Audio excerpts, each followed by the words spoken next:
What's going on, everybody? It's Joe from the Acceptable Casualties, and today we're going to be doing another Learning the Rules video for Sons of Mars. This video is going to be focused on the actions that you'll be using while playing the game.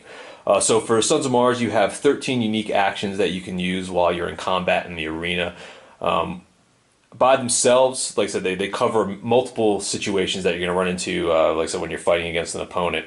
Once you start factoring in your gladiator's build, your opponent's build, what skills and abilities you've built around your gladiator, these 13 actions and what you're capable of doing can really expand a lot of different tactics and different ways to engage with your opponent, and possibly really set yourself up to have the pendulum swing back in your favor and really gain the upper hand in a fight. So like I said, there's 13 actions in all. We're going to break them down by different sections. We're going to do like a section on movement, a section on attacking, and then another section on just general purpose. So the first action that we're going to go over is going to be the move action, and it sounds as simple as what it is. So move, for your move action, it just allows you to move up to your movement attribute number that's inside every gladiator's profile. So it'll be the MOV for your attribute block. Usually your lighter gladiators are going to be able to move 5-6 inches for the most part. There's some that only move 4, but for the most part, if you're one of the smaller, more agile builds, you'll be able to move 5 or 6 inches per action, which will enable you to cover roughly 10 to 12 inches of ground in the arena if you're looking to chase somebody down or possibly get out of the way.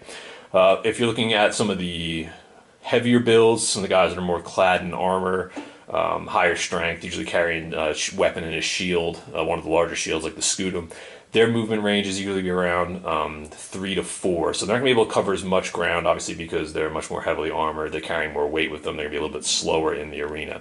So those are kind of the two differences that you have there. Some of the ways to kind of use the move action in the arena. Obviously, first one we're looking at right here. This is 6 inches. This is kind of how you start off in the beginning of the match. Obviously, closing ground. Possibly moving into combat, which is an action that we'll talk about later, is one way that you can use it. Another really good way to use this is, say that we're in the middle of a fight, middle of the round here. You're kind of squared off here. It's your turn. You have 2 available actions. You can use your first action to maybe set yourself up with a little better angle, and then with your second action, you can start to engage your opponent, possibly push them back, use some of the other actions to maybe try to maneuver them in a position to where they have their back toward one of the obstacles, or something along those lines. Or maybe you're in that position where your opponent is staring at you and it's your turn, and you have your back to a pillar, maybe a trap or something like that. Or maybe there's another combat with other gladiators going on behind you. You don't want to get kind of pushed into it. So maybe you burn your first action to change the angle of the combat. So now if you engage your opponent and he chooses to push you or do anything like that, you'll be going back in this direction opposed to into another obstacle or a situation you don't want to be in. So, move, obviously it's a very simple action. Don't really go too much in depth with it, but you can use it tactically to kind of gain different positions and different angles in the arena, and that definitely favors some of the lighter gladiators who are a little more agile and can cover a little bit more ground. So that's that. Next up is going to be our run action. So run, you're not going to use it too often. It's more of a way for you to gain a little extra ground on top of your move. So it works the same way as move, where you're able to move your regular movement, but then you also make an agility test of a 6 up. You need to pass a 6+, with your agility modifier added into it. If you're able to pass that, you're able to add on an extra inch to your movement. Now, at first it doesn't sound like much, but for somebody, we'll say one of these lighter gladiators, maybe his previous turn he created a little bit of distance here and he's 7 inches away. Now, your heavy gladiator that you have here, maybe he's a charge build, but he moves really slow. He only can cover 3 inches. With his regular move, he would only move 3 inches and he'd be 4 inches away still, which wouldn't enable him to get off the charge in the combat action, which would be this particular build's bread and butter. So with that run action, you use that, you're able to move 3, you pass your agility test, you can move that extra inch, and now you're within that 3-inch gap that you can use now to use the charge in the combat skill right there.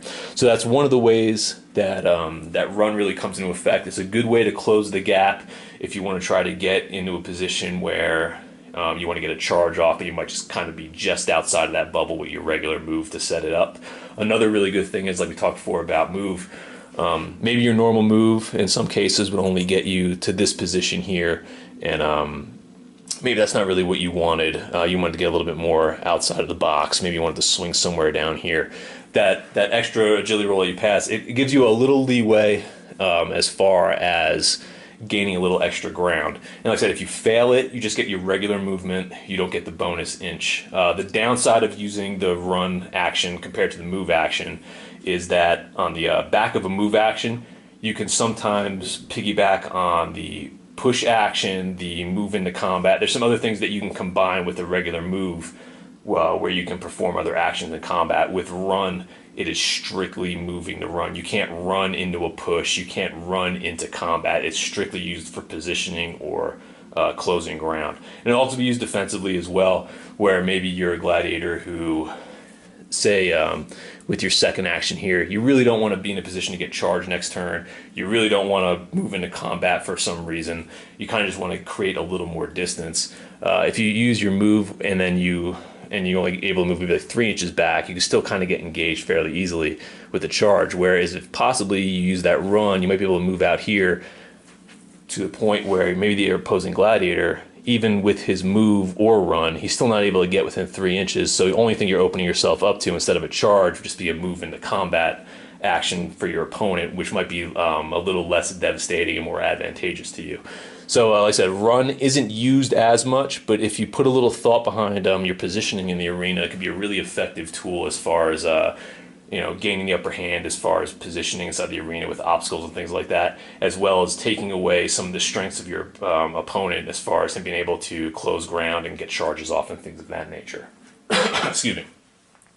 The next action up that falls under that movement box is going to be the stand-up pickup action. So some cases during Sons of Mars, you might get your weapon or your shield knocked out of your hand, or you might get knocked to the ground. You might be in a prone position. This action covers both of those situations. So if we're locked in combat here and your opponent happens to disarm you and knocks your weapon or your shield 3 inches away from you at that point, you're going to have to go pick it up if you're going to want to use it again. So what you have to do is you'll end up breaking off combat at some point, disengaging, pushing. We'll be going over this in a minute. And you fall back. You go to wherever your weapon will be placed into the arena, wherever your opponent chose to throw it. You go over there. You pick it up with the pickup stand-up action. So you just go over it. If you're not engaged, you just pick it up. If you happen to be standing next to it for some reason and you're still locked in base-to-base combat with your opponent, you have to make an opposed agility test to pick up the weapon. Kind of a way for you to simulate, trying to dodge out of the way, maybe your opponent's attacks, or him trying to cut you off from picking up your weapon again. You have to kind of outfox him as far as going to pick it up. But that's only when you're in base contact. If you're not in base contact, you just simply go and pick up the weapon. There's no roll or anything. It's just back in your hands. All right, so that's kind of how that goes. For the stand-up action, it kind of works the same way. If you just happen to be knocked prone for whatever reason on the arena floor by your opponent, maybe you've been pushed back and he got a critical success and knocked you down and chose not to close in and stay in base contact with you, you could just be laying there in the middle of the arena. Or maybe you tried to jump over an obstacle and you tripped. You're laying there. You use the stand-up action to just stand up. That's it. It's as simple as that. If you're not in base contact, you just have to stand up. Now, if you are locked in combat with an opponent, there's a roll that you have to get. You need to get a successful score of a 6-up, and you're good to go. You can jump up and you're ready to stand up back in combat. If you're prone, it's not a position you want to be in. So anytime you're there, the next action, 99% of the time, is you getting back up to your feet. You really don't want to mess around with anything else. You have to get back up, or you're going to be in really bad shape for combat. So those are the basic move. The basic movement actions that you're going to use while you're in the arena fighting in combats. So that's what you're looking at right here. Okay, so now that we've gone over the movement actions, now we're going to jump back in and we're going to end up going over some of the attack actions that you're going to be able to use in Sons of Mars. So Sons of Mars, you're going to have roughly 5 of these actions are going to fall under that attack umbrella they're going to use. They all have different purposes. for different situations, different builds. It all kind of just factors into what's going to be the most advantageous one for you to use for the time being. So the first one is your basic attack action.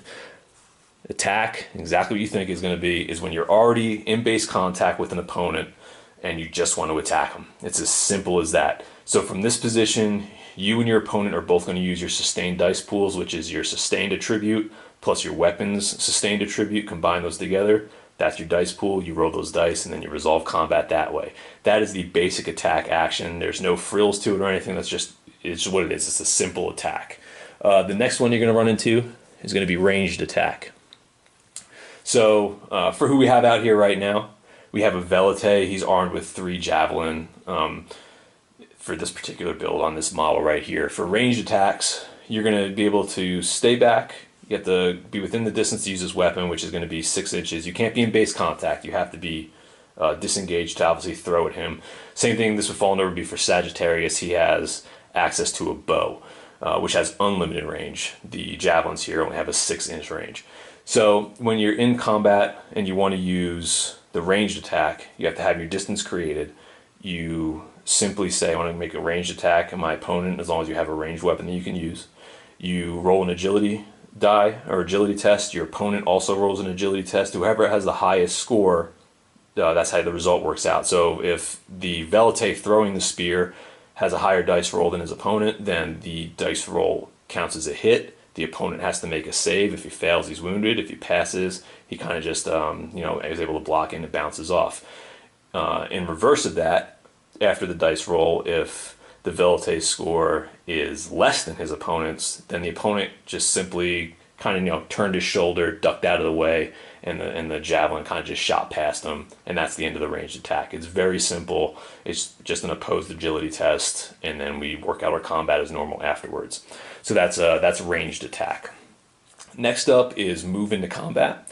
Move into combat, exactly what you think it is. It's a combination of your move that gets you into base contact to get you into a combat. Now, what's different about this is you can move up to your full movement distance, and boom, you're locked in right there. That's a move into combat. The catch is when you move into combat, you're slowly working your way into combat. You're not necessarily running at the guy. You're tactically moving forward, kind of looking for an opening to move here. So you're taking your time getting in. This gives your opponent the opportunity to either stand his ground and use his counterattack rating, or he's able to walk in and meet you halfway and use his sustained rating. So by using move into combat, you give your opponent a little more flexibility in what he wants to do. And it's not necessarily just about what dice pools he wants to use. It also can make a really big difference in positioning in the arena, where if you have a situation here where his back is up against terrain, if you just use move into combat to walk into combat right there, your opponent, maybe he's a counterattack build and he's like, you know what, I'm going to rely on my better dice pool and I'm just going to hold my ground here and hope things work out for me. He can go that route, but if things don't work out, you can get pushed into that pillar and put yourself in a really bad position if you get knocked prone. So when you do move into attack, your opponent in that position, he can go, well, you know what, counterattacking is my game, but I'm in a bad position now, so instead I'm going to meet you halfway and we're going to engage in a sustained combat. Even though it might not be as advantageous as far as rolling dice, it puts you in a better position to where you might just have to weather the storm for an action or two and get out of the way of those hazards. So like I said, move into combat, it's a sustained attack. It's using your movement to get into a combat. You can use it from 1 inch away up to 6 inches away. It really doesn't matter. It just depends on what your movement rating is. So that's move into combat. The next one that we're going to be looking at is charge into combat. Charge into combat kind of works the same way. It's a little bit different. So charge into combat is you have to be within 3 inches of your opponent, and then you charge into combat. So it's kind of a way to resemble, you being able to close like a short gap and really kind of rush your opponent. If you were like, much further away and you just started running at somebody, they're going to be able to prepare themselves. It's not going to be as effective. But if the range is a little bit closer and you kind of just make your jump and move in on somebody, the only option that they're going to have is to stand their ground and look for a counter to you coming at them. So charge in combat, you get your charge rating, which is going to be your charge dice pool plus your weapons charge dice pool. That's going to be the attacker's dice rating. The opponent has to use his counterattack dice pool in these instances. There's no other option there unless he has a special rule or a special skill attached to him, where he's going to have to use counter from his ability block as well as his weapon stat block, combine those, and then you have your dice pools for this combat right here. Like I said, strategically, for some gladiator builds, the charge is the way to go. You want to use your first action to kind of get in there within that 3-inch range and use your second action to get that charge off and really work that advantage that you have as far as dice go against most builds out there. If you're on the defensive end of this and you're a counterattack build, you're almost inviting it in at that point. Your guy's built to kind of weather the storm. But some of the other builds, you might only have like 1 or 2 dice for the counterattack rating. This is a position you do not want to be in. If you're fighting against a charge build gladiator, you want to keep them locked in and you want to stay on top of them, because as soon as these guys are able to get out of combat, push their way back into charge range and get these charges off, the amount of damage they can do can be really devastating as far as the results they get from the dice pool. Sometimes it's like 5 against 2 dice. Sometimes it's like 4 against 1. It really just depends on what the build is and what their weapon loadout is. So charge can be extremely devastating. Another thing to add on top of that is you do also get a reroll if you're charging in the combat. So that's another thing to keep in mind. Even though maybe you're not a charge build, but the situation presents itself to maybe you have 3 dice for your charge attack, and your opponent, maybe he's not the best at counterattacking, he only has 2. Maybe your dice pools look better for you to get into sustained combat, but sometimes that reroll and the advantage you have against your opponent's smaller dice pool, sometimes it's kind of too hard to pass up, and it's worth kind of taking the risk with that reroll added in, because you can really do some serious damage if you get a second opportunity for a critical success. You can really pile on some wounds there in those situations. So that's kind of a way to use charge into combat. The last of the combat actions that you're going to have is going to be your defensive stance. We went over this kind of in the combat, the learning the rules for combat video. I'll kind of touch on it a little bit here too. So for a defensive stance, this is a highly situational action to use. I've seen it mostly used in instances where it's kind of late in the fight. You're really low on wounds. You don't want, and like maybe your opponent has like 3 or 4 more wounds than you. You only have 2 actions left. There's not a lot left for you to do as far as steal a victory out of here, but you necessarily don't want to lose either. So you kind of be happy walking away with a draw maybe. So you go into a defensive stance late in the fight, and it's a great way to protect you by going into defensive stance. The only way you can score a wound on your opponent is if with a critical success, but you also are able to re-roll all your saves if you happen to lose combat.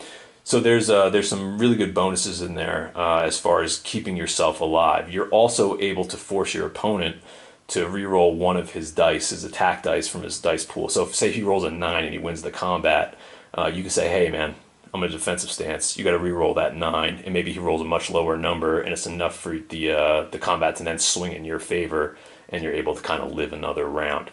So like I said, it's very situational, very effective, but it's not used, I wouldn't use it throughout the fight, because you're not going to really do too much damage to your opponent. It's more of a way to protect you and kind of, preserve your health later in the fight. It's also really good too if you're in one of those situations where maybe you're standing here and your opponent's going to be able to kind of line something up and get a charge off on you next turn, or maybe you're really heavily fatigued and this opponent has some skills that can really work to the advantage of that. Just by giving yourself the ability to roll and re-roll your armor saves if something happens to punch through until you kind of get your fatigue back up to par. It's a really good way to get your sure footing back in the arena and kind of get back in the fight by just giving up maybe one action in a turn to kind of steady yourself and then get ready for the second half of a fight. So that's the defensive stance. Those are the attack actions in general, the 5 they're gonna be able to use. And like I said, all of those attack actions, they're available to everybody, but based on what classes that you use, what skills and abilities you have in there, what weapons you're loaded out with your gladiator, and who your opponent is, the same formula is not going to work for every fight. You're really going to have to to look at the lay of the land, understand who your opponent is and what they're trying to accomplish, understanding your own strengths and weaknesses, and use those actions to kind of try to exploit some different areas in the fight that is going to help put you over the top. So the last section, we're going to go over here for the 13 actions, kind of just your general purpose things that, each one has like their own unique feel as far as actions go. So the first one that we're going to go over is going to be Disengage. So Disengage action happens when you are base to base with another gladiator. So when you're locked up with another gladiator, and say this guy is just a beast in sustained combat, standing toe to toe, he's going to grind you down, and maybe you are not really built for that. Maybe you're more of a charge build or a counterattack build, and being in sustained combat, you just don't have the dice pool to really stand in there and weather that storm. Maybe your opponent also has a really high strength and he's kind of able to throw you around the arena. You just kind of get out of this situation right now. You don't want to be in there. This is where Disengage comes in for some of the quicker gladiators, or if you're quicker than your opponent. So what you're going to end up doing is you're going to roll an opposed agility test. So it's your agility plus a d10 versus your opponent's agility plus a d10. And then if you have fatigue in the game, if you're playing with that, which I highly suggest, using that bolt-on rule, you add that modifier as well. So you roll your Disengage test, your agility test for each. If you score higher, then you're able to move back 180 degrees from where you guys meet. So for this purpose, it's literally right down the middle between these two. You can move your full movement out of this combat in any direction you want. So it's really nice for you to kind of break off. You can reposition yourself somewhere, maybe set yourself up for a charge with your second action, or maybe this is your second action, you kind of just want to peel out and just get out of there. So you can do that. If you roll a critical success while you're disengaging, one of the perks of this is when you slip out and say, like I said, you roll a 10, on your way out, you kind of land a wound on your opponent. You maybe like slash his thigh, or maybe like you get like a nice like stab underneath his shield or something like that.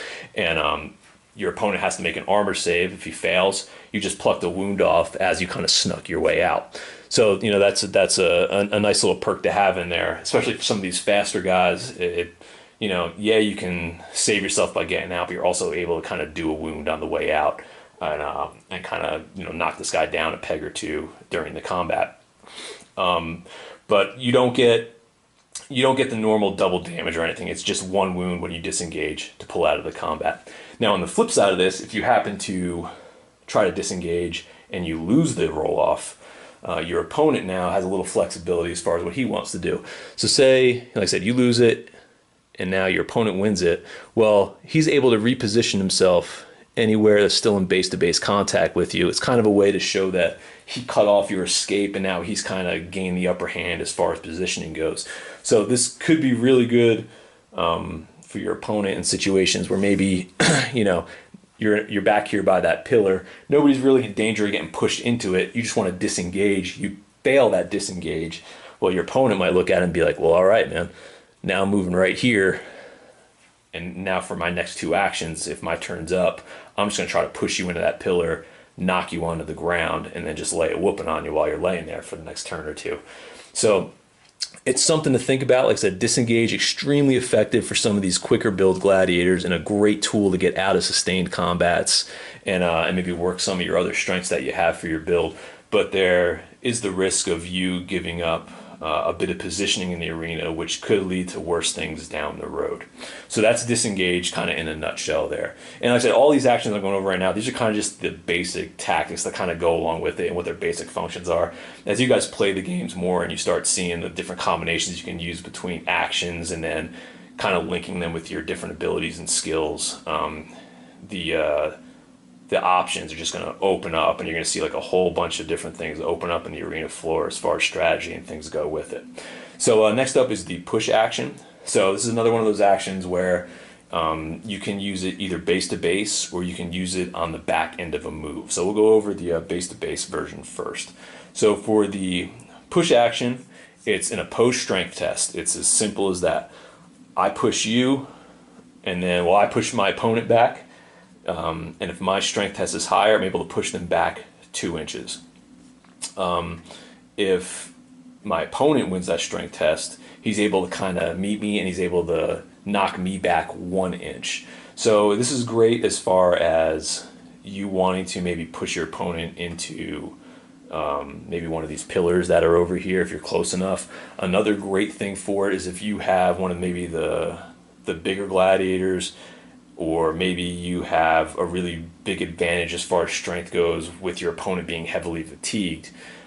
This is a great action to kind of create distance. So maybe you push him back the 2 inches after using that push, and then now you can use your charge into combat with your second action and kind of gain an advantage doing that way as far as combat goes. It's a real good way to create distance for charge builds that might be more on the strength side than the agility side. It's also a great way to kind of push your opponent into some of the other traps, obstacles, and things like that are in the arena. The downside of that is obviously if you fail it and you end up losing that, then you will get pushed back 1 inch. And then if that happens on maybe the second action of your turn, and then control gets handed over to your opponent, now he has the upper hand. Maybe he's going to do his charge into combat, or maybe he's going to use his movement to position himself somewhere maybe that he sees to be a little more advantageous on the table because there's distance created. He doesn't have to disengage, it's just a regular movement. So like I said, when you use push, try to look at what the situation might be a turn or two ahead, and then really kind of see how this is going to play out in both ways, because it can be a very effective tool, but it can kind of set you up for failure if things don't go your way. Another way to use push, like we touched on earlier, was in combination with your move action. You are able to move just like you would like move into combat, but instead of moving into combat, you move into a push. So this might be one of those situations where you have that 4 or 5 inch gap right there.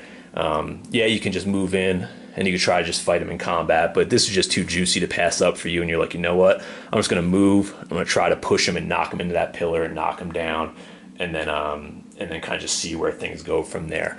So it's another way to use the push action in the arena to try to gain an advantage as far as positioning goes, or kind of just knocking your opponent into some of the other obstacles that are in the arena. So that's how you play with push. Next action up that we're going to go over is going to be Intimidate. Intimidate action can be really, really good or really, really bad. Just it kind of depends on how things go here. So this is going to be an opposed charisma test. So both of you are going to roll on the your D10 plus your charisma stat.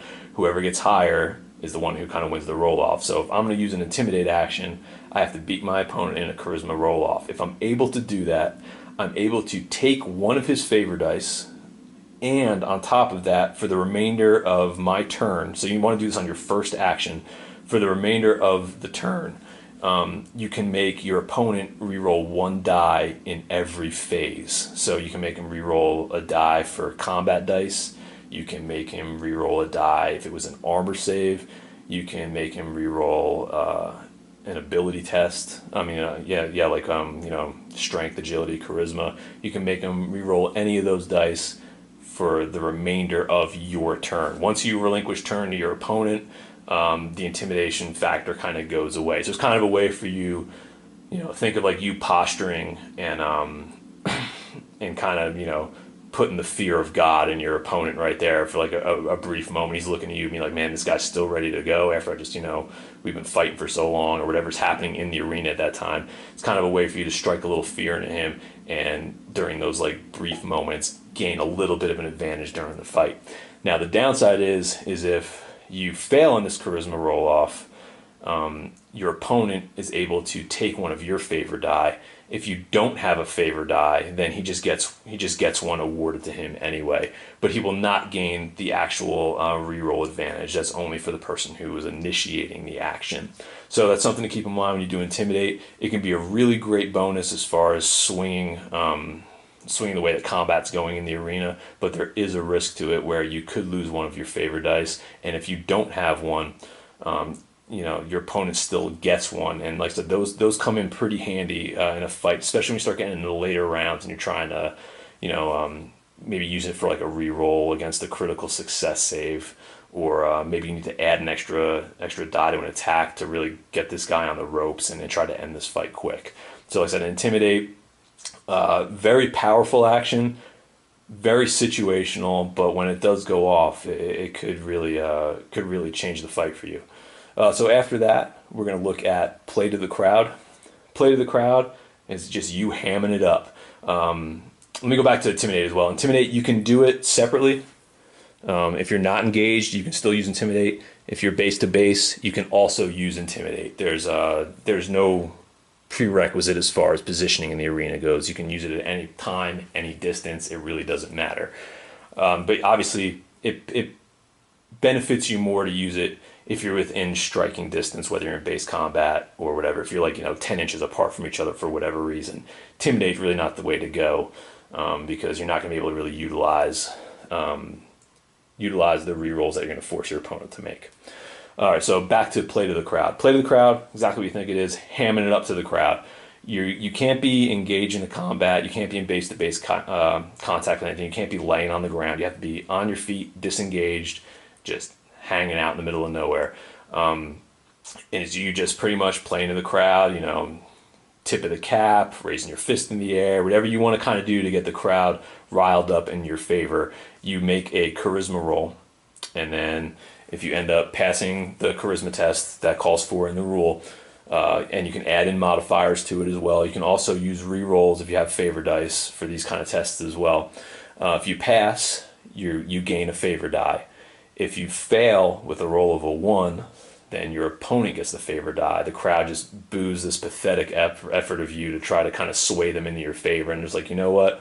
Forget this guy. We're gonna cheer for his opponent instead. So your opponent can get a favor die even if you're using play to the crowd. It's only a 1 in 10 chance, but it does come up occasionally. So that's something to do there. If you happen to roll a critical success, which is a roll of a 10, a natural roll of a 10, you do get 2 favor dice. It's gone. You got the crowd amped. They're pulling for you at this point, so you end up getting 2 favor dice to your pool. It's a great way if you're kind of in limbo. Maybe it's your second action at the end of your turn, and you want to use it to try to gain some favor dice because you're the second half of the round, which means coming up you have an initiative test. So maybe if you win that initiative test, then you get to go again. So you can kind of string together a couple actions, and getting those 1 or 2 extra favor dice might really open things up as far as adding to your attack pool as you go into combat for the beginning of the next round if you win that initiative test. So lots of great ways to use it. We'll do a video on favor dice too to kind of explain all the different ways that you can use it there, but it's mostly used for you garnering rerolls or adding dice to your dice pools to make them more effective in combat. So that's kind of how play to the crowd works, just a way for you to get favor dice in the arena. The last action that we're going to go over today is going to be the rest action. Rest action, it's very simple. It's just a way for you to kind of shake off fatigue and do things like that. So you can't use it when you're in base-to-base combat with somebody. You have to be in a situation just like this where you're separated. You just say, hey, I want to use my action as a rest action. There's no roll or anything like that. You just end up saying, hey, I'm going to rest for this action, and you get to peel one of your fatigue points off. Also, if you're using maybe some of the obstacles like torches or anything like that, and your gladiator gets set on fire, you would use the rest action in that situation to kind of put the flames out on you, or maybe you have your loincloth, which would be the worst place to be on fire. But say that's smoking and up in flames. You use your rest action, you're able to kind of bat that out, and now you're not dealing with the fire penalty anymore. So it's a really simple action. Kind of just works for resting in the arena, peeling off fatigue, or other different special situations that are kind of set out through the rule book, but mostly just for kind of stripping off fatigue. So these are the 13 actions, how you use them in Sons of Mars. Once we start doing some more of the strategy and tactics videos, they'll start coming out a little bit later down the road. We'll really kind of dive into the combinations that you can use as far as putting actions together strategically and tactically to pull the best out of your skill set that you've added to your gladiator, and really kind of try to also exploit the weaknesses of your opponents. And like I said, all this kind of factors into how you play Sons of Mars. Like I said, when you take the actions, the skills, your own tactics, dice pools, there's just tons of different ways to play this game. It's not just simply just you bashing up against each other, going base to base and seeing who has the better dice for the night.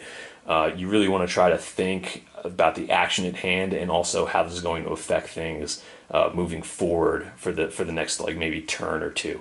So like I said, there's a lot of ways to use these actions. Don't just use them at face value. Really kind of take a couple seconds to put some thought into it, and you will be a much better player on the arena sands, especially once things start to click and you get more comfortable with it. So I hope this video kind of helped you guys out as far as understanding the actions and getting a better feel for how you can use them in the arena. If you guys have any other kind of videos that maybe you want to see as far as learning the rules go, just leave a comment down in the comments section, or send me a message over on our Facebook page. And I'll try to get those videos up if enough people are kind of asking for them. I'm gonna keep putting these out, maybe like one a week, somewhere around there, just touching on different topics so you guys can maybe get a little more comfortable with some of the stuff that you're unsure of, or maybe kind of reinforce the things that you're learning as you play. So I hope this helped you guys out. Thanks for watching, and I'll catch you guys later.